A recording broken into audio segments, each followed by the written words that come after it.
Hey, beautiful people. How the fuck are you? Dom Deliver is back with another episode. Let's just dive in. How are y'all feeling? I really hope y'all are taking care of yourself, drinking your water, minding your business, and staying abreast to what's taking place in these people's America right now. Not even America, the world. So much is happening, and if you are not mentally in tune or in tune with your emotions, then this life shit could take you the fuck out, honestly. I know people who are really stressed right now and they're just struggling, and as Dom the healer, or Dom the oracle as my best friend likes to call me, I'm tapping in and really trying to figure out ways to support people just to be their great selves. I definitely want to give a shout out to the new people that God has placed in my life. And you're like, what does that mean? A couple days ago, I literally interacted with my neighbor from across the hall, and we just had a good conversation. She was there. Her and her husband were super supportive. Had a little incident in my apartment, and they were definitely supportive in that process. So we've definitely exchanged numbers. We're gonna hang out, do some social distancing, gathering and events. But what I will say is that God is amazing, and God gives you opportunity and space to do exactly what you're called for. So by trade, I'm an educator. I love to teach. I love to empower. I love to, help people realize their true potential and be great. And as an educator, I'm literally always trying to tap in and figure out, how do I help people during that transitional period? That transitional period could be from middle school to high school, or high school to college, or junior college to a four-year college. And when I mean junior college, I mean like a Westchester Community or a RCC. Essentially, that's like a 2-year school where you get your good associates. So today I was speaking to a young lady by the name of Kat, and Kat is 19. She has a twin, but we were literally just talking about life and where are you? And she's like, I want to do so much, but I don't know how to do it. I want to do cosmetology, but my parents ain't dropping $12K to support me. I went to business school for a semester. Then I was like, I'm not with the shit side. I don't want to do it. So that literally tugged at my heart. And I was like, sis, I'm definitely going to help you. I'm going to help you get your shit together. I'm going to help you. I'm going to be your accountability partner. I'm definitely going to support you in your process. So I feel like that was all God, the universe, whoever you subscribe to. It was my higher power allowing me to tap into a lane that I believe that I'm so strong in, because I have previous clients, aka friends, who I've definitely manifested and supported them through their process, and we are literally checking shit off. So I definitely want to tap in and help this young lady check some stuff off her list and give her that renewed confidence. So this is feeling like a business venture. I really need to plan it out and organize it, but trust me, I'm definitely about to make something of this, because God is constantly putting this stuff on my heart to reach out and tap in to help people during that transitional period. So I'm excited about that. Additionally, I'm working on my LLC for my tutoring business. So big things is popping. I literally have a checklist of 10 things that I need to do by the end of the week. And since summer school has officially ended, yay, I will definitely be diving into that maybe tomorrow. Definitely tomorrow I'm going to be trying to check off at least 4 things off that list. So I would definitely keep you beautiful people posted from there.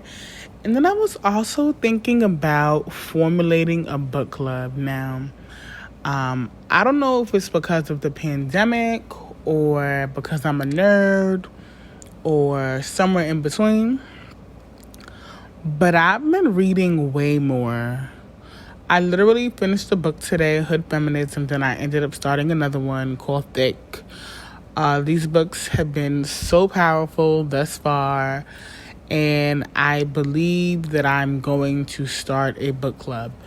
The name for my book club is Read to Feed, because I feel like when you're reading, you're feeding your soul, your mind, your body with like based on the various genres that you're reading. So I wholeheartedly appreciate that. So I'm definitely going to tap into that. I want to make a Facebook page, want to make a little Instagram, trying to figure out how to cultivate an online book club. I just have all these ideas, and I believe as Black women or Black people, we definitely need to read. I know the saying says if you want to keep something from a Black person, put it in a book. And when I tell you I'm cracking these books open, every day I'm cracking a book open just because I love to learn and I love knowledge, and that is the tap in. So that's where I'm at right now. It's got a couple things on my plate, my roster, but I'm making some things happen. So let me update you on these fine daddies. I love a good fine daddy. I don't even know where to begin. Let's see. Let's talk about the fine daddy who came to rescue me from the car situation a few weeks ago. We're going to refer to him as Brooklyn. So Brooklyn and I have been talking since the beginning of the pandemic, maybe like February-ish. We've hung out like twice. He's really cool, but I think for some reason we have transitioned from lovers to it solely just being sex related. And I'm really trying to figure out like what happened, what was the shift that caused us to no longer be in a space of like let's be lovers rather than you just be a fuck buddy. I'm really trying to figure that out. So I'm processing that. Don't really know what events have transpired, but I will be writing in my journal to unpack and figure that out. Let's talk about this old Jamaican man that I met. When I say old, I'm old. So I'm 31, he's 60, right? And if anybody know me, y'all know I have a thing for older men. I really just need you to throw my ass in the wheel. Like right after your children, let me be right there. So, I met this old guy one day in the rain. I was at the stoplight. If anybody has driven with me or on the phone while I'm driving, I love to dance in the car. I blast music at ignorant levels. And I talk to people in traffic all the time. That is what I do. That is my ministry. That is my lane. That is where I meet these men. I promise you. So I'm at the light in my burning, and I'm on the phone with my bestie. And we're just talking, and homeboy is like signaling me. So I'm thinking that, yo, you signaling me because you want to get over. Not being wise at all, right? So he signaled me. We talked for a little bit. I'm like, yo, you trying to make a move? He's like, I'm trying to make a move with you. I'm like, sir, the light is green. I got to go. And then I literally drive down the block, and I turn on like another street. And who do I see across the street? Another man. The man. So I see the man, and I'm literally trying to debate at that present moment if I'm going to go buy something to eat. When I mean buy something to eat, go buy some groceries or just go in the crib. So I decided to go get some groceries, but I needed some gas first. So the man come out his car with his mask on. He talking to me. My first question is, yo, where your wife at? Where your kids at? He be like, my wife is, I'm divorced. I don't got no kids. My wife is a Yankee. Yankee means American or New Yorker. My wife is a Yankee. She's a drinker. She's an alcoholic. I can't do that. So it's not a go for me. So I'm like, oh, okay, cool, no problem. So I'm like, yo, sir, let me get some money to put some gas in my car. He was like, yo, we need to go on a date. Sir, everything you want to do, we could do later. Let me get some gas money. And I literally was able to get gas money within like 5 minutes of meeting this man. No problem, right? Nothing major, but I know women who struggle to get money out of men. All you got to do is ask. Legit, just ask. These niggas is willing to give you their money. Trust me. But what I'm also realizing with these men, just men in general, if you come off super duper independent, these niggas ain't fucking with you. You really got to be on some damsel in distress nonsense. And when you're strong and independent, I realized that it's very hard to play the alternative role because you feel weak, you feel less than, you feel like you're going against your moral compass and all the lessons or things that you've been taught. So I definitely know how that feels, but I'm telling you, women, just tap in. It's all about tapping in order to get what you want at the end of the day and making these niggas feel like they something. And that's just how I've been moving. So that is a gem. That is a word to the wise. Tap in. Act as if you are in super duper need. Let these niggas feel like they important. And then go from there. That's all I got for you right now. Let's see. What else is happening? Can we talk about protecting black women? Legit, can we talk about protecting black women? So, a couple of nights ago, I went to the CVS in New Rochelle because the 24-hour CVS in Mount Vernon, the parking lot a little shady. It's not truly lit, and I am fearful of that. Like, I got to protect myself at all costs, so I will drive the extra 10 minutes to New Rochelle to attend the CVS to get whatever I need, right? So I'm at the CVS in New Rochelle, and I see this guy walking towards my car. And he's like, ma'am, can you buy me a soda, right? Now, let me tell you, a little $2 soda ain't going to kill me. A little $2 chip ain't going to kill me. I promise you, God is a sustainer, and he's always providing on this side of the fence. So I'm like, yeah, sure. So the guy's like, what's your name? So, of course, I'm giving a fake name, right? But I give him a fake name, and I'm like, oh, my name is Ashley. He's like, hey, Ash. So we talk for a little bit, whatever. I'm like, come pick your drink. What do you want? Whatever. He's like, I want a Mountain Dew. I think I had reached for like a diet one. He's like, no, I want the regular one. I'm like, all right, no problem, right? So I'm like, okay, I'm going to go check out. But I'm not realizing that homeboy has like mental issues or like things are going on with you as if that I'm not able to view you as quote unquote normal. We will definitely talk about that later and about like judgment of people. So I'm on the line and he's getting like loud and erratic, right? So there's a black man in front of me, right? And I say to the black man like, yo, you might have to walk me to my car. This is feeling a little scary. So homeboy hits me with the head nod, right? So he's in front of me. He goes to a cash register to cash out. Then he goes and then he dips. And I'm like, yo, I just believe we literally had the conversation of protecting black women and, you know, the ability of you being able to walk me to my car. So I was pissed. When I say pissed, I was pissed. So I ended up calling one of the fine daddies and just venting to them about the whole situation. So, of course, I got scolded for being out so late. Whatever. And I'm like, okay, it's not a big deal. But then it is a big deal when situations like this occur and I feel as if I am not safe. So security was like, I could walk into your car if you need to, whatever. I'm like, nah, I'm gonna be all right. So, yeah. And then I realized that on my keychain, I have a blade. So if you make any false moves, I'm stabbing you. On God, I'm stabbing you. Then I also got these brass knuckles that look like a kitten. Like the eyes are where your two fingers go, and like what are those things called? The whiskers? No, the ears would be like the damage that you do to the person when you hit them, whatever. So I'm like, I'm a little protected, but I feel like I need to be protected a whole lot more.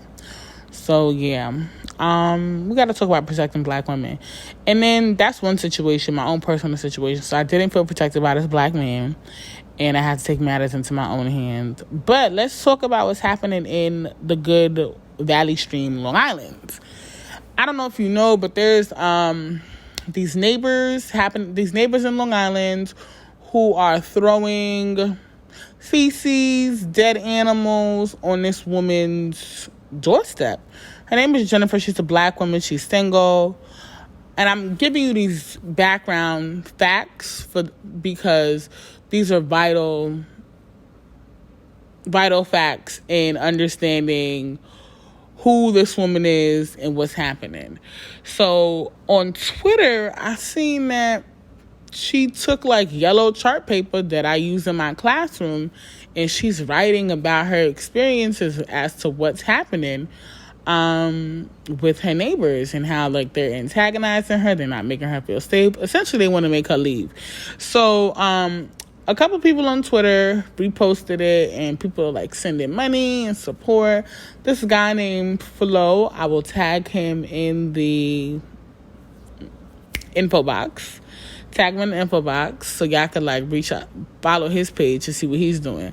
But he has decided to pull up outside of Jennifer's house in LI and sit there and really talk about protecting black women. Like, him and his tribe have literally been out there, I want to say like 25 days now, maybe even longer, and they are literally protect her at all costs. So I think that's super dope that a young person who doesn't know her is doing this for her, because I think as a black man or as a black people, we need to be able to visualize ourselves and other people. Meaning that the gentleman on Twitter, I forget his name, I'm so old, oh God, it's terrible. The gentleman on Twitter who was standing outside her house, sitting outside his house, he was raised with sisters, or he was raised with sisters and like a mom and aunts. So you value women differently because you are raised with them. But then fuck that shit, to be honest with you. If you a man, you need to respect women at all. Just respect women. So at the core, that's what it is. So I really think it's beautiful that he's doing that. I know it's shedding a lot of light and awareness on other circumstances where women don't feel protected, where they're experiencing their own version of racism and injustice. So I think together as a community, we need to band together. When I mean community of people, because we all listen and live in various spaces and places. So as a community of people, we need to band together, use our voices, and support one another, because these are trying times. And if you don't got a tribe, you are fucked. Literally, you are fucked. So that's what's happening over here. I don't want to sit here and ramble and let this episode be longer than what it needs to be, but I will leave you with some encouragement. Oh, wait a minute. So your boy Joseph Biden, the Democratic presidential nominee candidate, I don't really know the proper vernacular at this hour, but I will say today he shared with the good people of America, who his running mate will be. It's going to be the that's my version of a drum roll, Kamala Harris.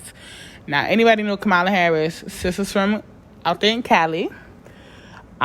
She was a trash as fuck district attorney.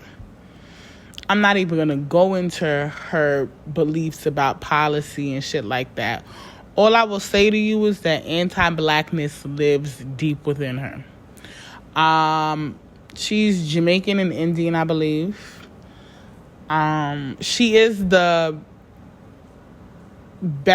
she's about to be the better of the two, in terms of whoever Trump's fucking, I don't even know who Trump's vice president is right now, and that's terrible. But Kamala is not on the ticket. We know that this is strategic as fuck. The only way to get Trump out of the White House is by Biden including a black woman on the ticket. Now, of course, y'all know I was rooting for Auntie Stacey Adams out in Georgia. But I believe that her time will come and she will get the necessary exposure and opportunities will come. I'm just reminding y'all niggas to go vote. Honestly, like, we could talk about how bad Kamala is.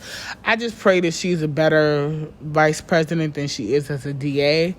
But anti-blackness is real. So I'm just going to leave that there. You could run with that, do your research, try to figure it out, and go from there. Let's just stay prayed up, because folks is dying from the virus. America is trash right now. I am grateful to be employed. I'm grateful to have a roof over my head.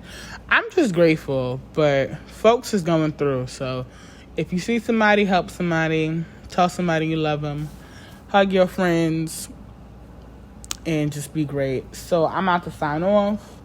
This was maybe a long episode. I'm not even sure. I hope it wasn't too long, but we will definitely figure it out.